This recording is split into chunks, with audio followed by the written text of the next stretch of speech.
Wow, nothing better than celebrating a top 10 of the year in the middle of... Well, honestly, I waited a while because I really wanted to watch everything that I wanted to and really not leave anything out of the list. I still kind of failed, but I still feel like I watched enough to back it up. In my last video, I kind of mentioned how this past year was one of the best and how going back to the theater was such a great experience. And now I get to break down all the best times I've had this year with some of the best films I've seen in a while. And just to kind of start us off, let's go through some honorable mentions. Rye Lane, Bottoms, Talk to Me, Dream Scenario, Infinity Pool, Godzilla Minus One, Showing Up, Ferrari, Beau is Afraid, Spider-Man Across the Spider-Verse, and John Wick Chapter 4.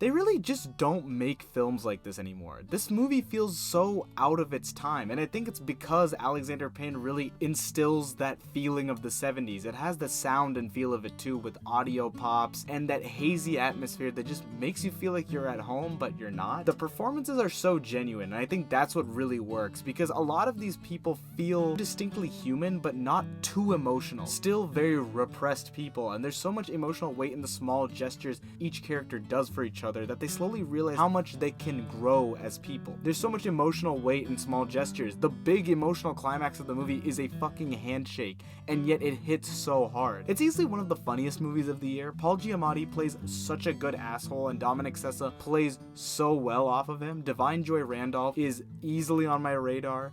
And without these central performances, the movie just wouldn't work. But I do really think that Alexander Payne directed the hell out of this, and it is so well written with some of the snarkiest, funniest dialogue all year.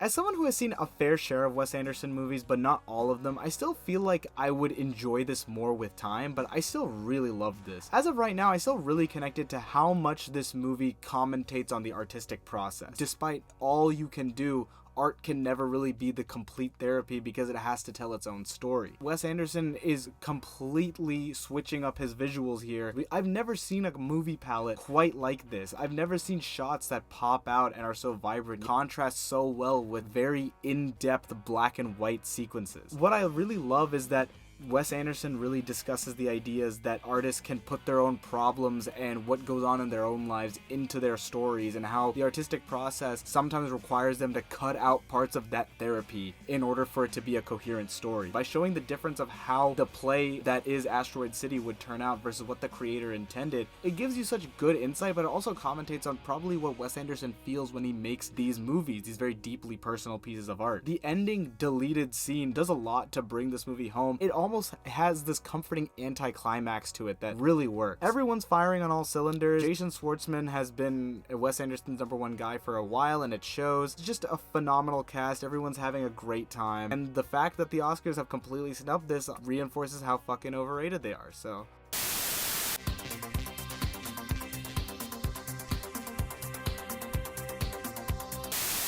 Easily one of the most horrific movies I've seen in this past year. Scorsese's ability to always shock in terms of subject matter has always been something that is very underrated about him, and it's so interesting that Scorsese kind of embraces the limitations of telling the true story. By putting us in the shoes of the oppressor rather than the oppressed, he says so much more about human nature. The ability for people to gaslight and normalize horrific acts of violence in the vein of believing they're owed something is truly horrifying. De Niro and DiCaprio are putting on phenomenal performances. I really just don't see them in those roles. I just see the characters. But it's really Lily Gladstone who really sells the victim side of it all, as she kind of grows to be more distrusting of the entire scenario, but she still tries to remain optimistic in the people around her, as basically her faith in humanity is slowly being stripped away piece by piece.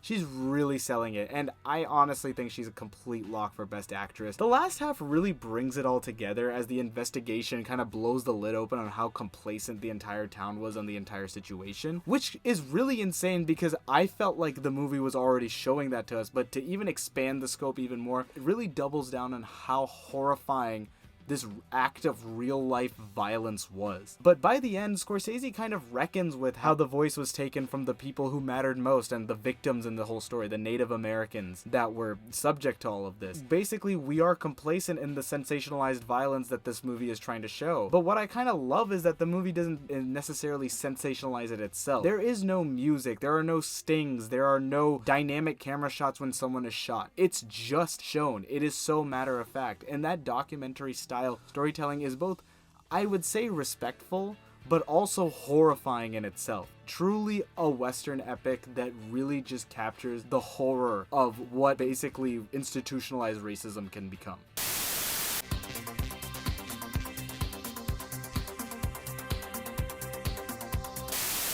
Okay, yes, this is weird, I know. The killer over Killers of the Flower Moon is insane.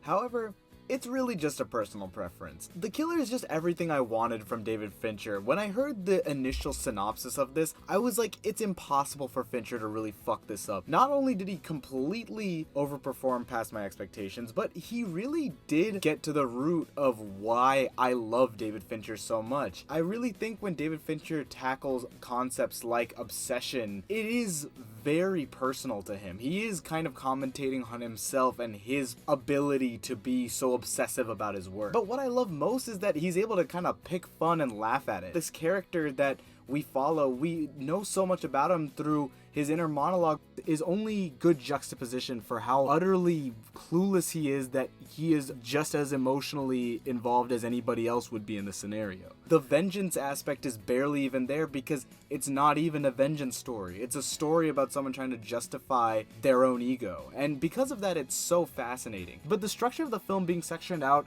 in chapters, plus the noir atmosphere of it all, is so gripping. I love the Trent Reznor Atticus Ross score. Fincher shoots the hell out of it, and Fassbender plays the hell out of it. It's exactly what I wanted from this kind of movie.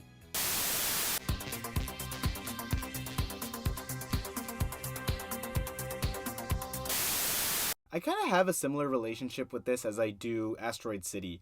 Both movies are very much filmmakers reckoning with their own work and their own personalities. And while I have seen a lot of Miyazaki's films, I still feel like I need to watch some more essential ones. However, that didn't stop this from being such an emotionally cathartic experience. What I love most is that the first act of the movie is basically just a normal drama. It's about our main character Mahito and his inability to really grasp his grief and his angst without being angry and lashing out. And it really does make sense that Miyazaki is pulling from his own youth when he grew up around this specific time in Japan's history, specifically World War II. I love that it really takes its time to show us the spirit world, and the personification of the spirit world being Mahito's ability to revisit family members at different points in time is so cathartic and weirdly specifically so resonant to me, because it really does show that you can learn so much about yourself through your lineage. And the animation is gorgeous. Miyazaki's most creative creature designs are out there, mostly bird related, which is really interesting. The voice acting in the original language is fantastic, although I am a little curious about that English dub.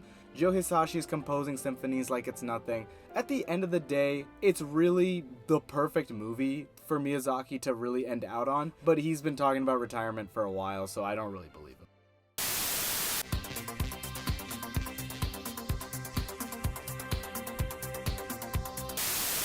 What a fucking anxiety-inducing movie. 2023 has been a solid year for courtroom dramas, and this is one of the best I've ever seen. The movie follows a family who live in an isolated house near Grenoble, and when the father dies in a tragic fall from the top floor of the house, all the eyes point to the one person who was in the house, the mother. There's so much to unpack in this movie, and the drama revolved around who did it slowly transitions into the mother's reflection on her own marital problems as the court starts intruding through her personal life. Sandra Hüller really just delivers such quiet agony that slowly reaches these peak levels of frustration, and that argument scene that everyone's been posting all over Twitter is only just a small fraction of how good she is in the movie. On top of that, the movie's use of music, which centers on her son learning to play a piano piece as this diegetic factor is so effective. The use of language as a way to reveal that our main character's discomfort as she has to sway the mainly French courtroom that she wasn't guilty just adds to that palpable tension that basically anything can be used against her. Justine Triet directs the fuck out of this with such purposeful blocking and framing to really get the most out of the actors and honestly give us insight into who these characters are, the different power imbalances, the intimacy. It feels like one of those movies that's using every aspect of cinema to tell the story. And it's such an intense, heartbreaking story with a very cathartic but not cathartic ending. And that fucking dog, holy shit.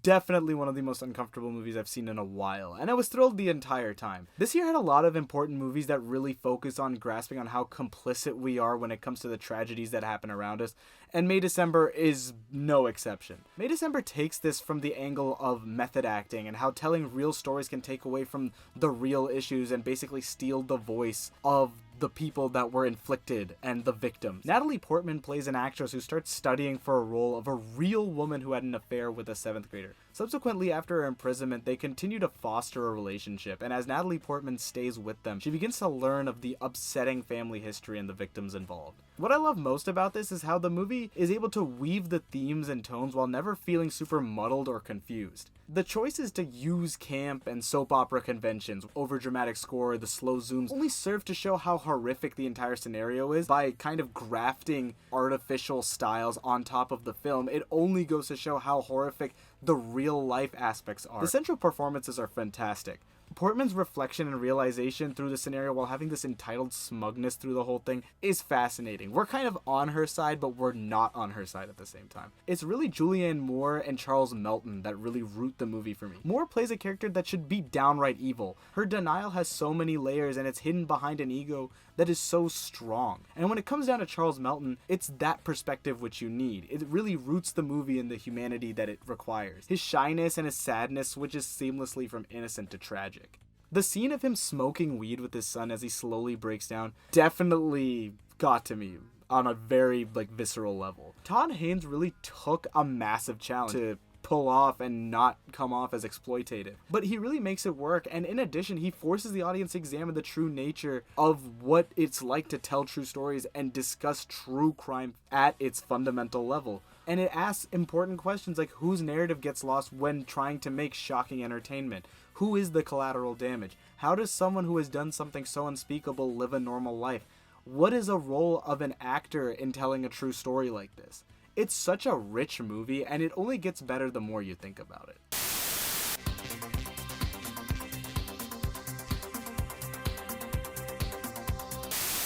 The creativity on display here is immeasurable. Yorgos Lanthimos is really out here making the weirdest ass movies he wants, and his vision has only really expanded. A lot of people have compared this to Barbie, and honestly I see where they come from. Poor Things really analyzes the world and the view of women from the perspective of a grown woman who has the slowly progressing mind of a baby. And this can lead the movie to end up in weird places, but it feels like the most realistic outcome, well, as realistic as this film can get, of this scenario. In addition, the set designs, visuals are all so well tied into the story, with taking real cities that exist but kind of expanding their architecture into almost this dreamlike landscape. And we learn more about the world and the philosophies that Bella connects with. In addition, you see how other characters grow and conflict with her the more she learns, and the more she gains her own agency. The cast is spectacular. Emma Stone's challenge of playing a mentally aging woman is insanity, and she plays all the facets and subtleties so well, and she completely sinks into this role. I can imagine it was probably fun and challenging. Willem Dafoe is great as always, and the prosthetic work on the character is phenomenal. Mark Ruffalo's comedic timing is fantastic. It's good to actually see him in real movies again. I could go on, but it was just a phenomenal experience, and if you can get on board with the weird gonzo aesthetics of the film, then you're in for such a human, genuine, honest film that, despite how weird it gets, really captures how great it is to be a human being and how important it is to value life around you.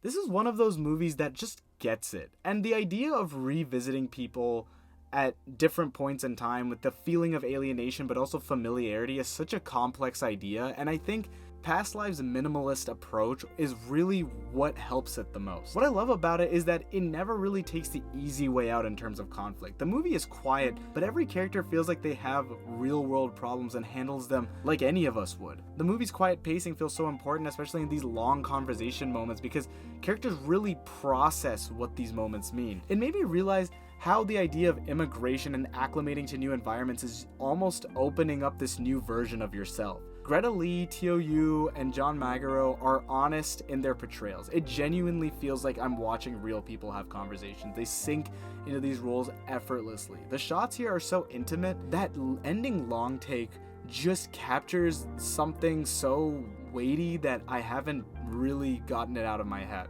The best thing a movie can do for you is make you empathize and understand a struggle that you can't fully relate to, and that's what this movie does. It makes me understand something that is so specific, and it makes me live through it, which is really important. It unravels complex emotions without cheapening any of the drama, and for that alone, I loved it.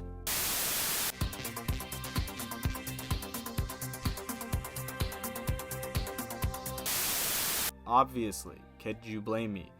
I literally just made a video about this, but without repeating what I said in my previous video, I genuinely haven't felt so drawn to a movie over and over again like I have with this one. But to kind of add more reason as to why, it's because it kind of gave me faith that film is in a better place than we realize. Nolan used his resources and his endless passion to bring back enthusiasm for the movie theater, and obviously with the help of Barbie, it really worked. But in a world where streaming is encouraging riskless filmmaking and the movie theater is actively trying to be run into the ground, it feels good that there was this massive event centered around a 3-hour non-linear black and white drama about the man who invented the atomic bomb. Like, how do you even begin to start with that? But then I just kind of realized that audiences are smarter than this. They are clamoring for more. They don't want to be fed studio mandated garbage. They want mature filmmaking. It also just helps that Nolan is at his most mature. He knows when to be subtle and when to make it feel like it's the biggest film you've ever seen. It also helps that it has one of the most stacked casts in recent memory with everyone firing on all cylinders. It probably helps even more that it is the most relevant, haunting cautionary tale on how science without politics can yield horrific results and condemn us to an apocalyptic future. However,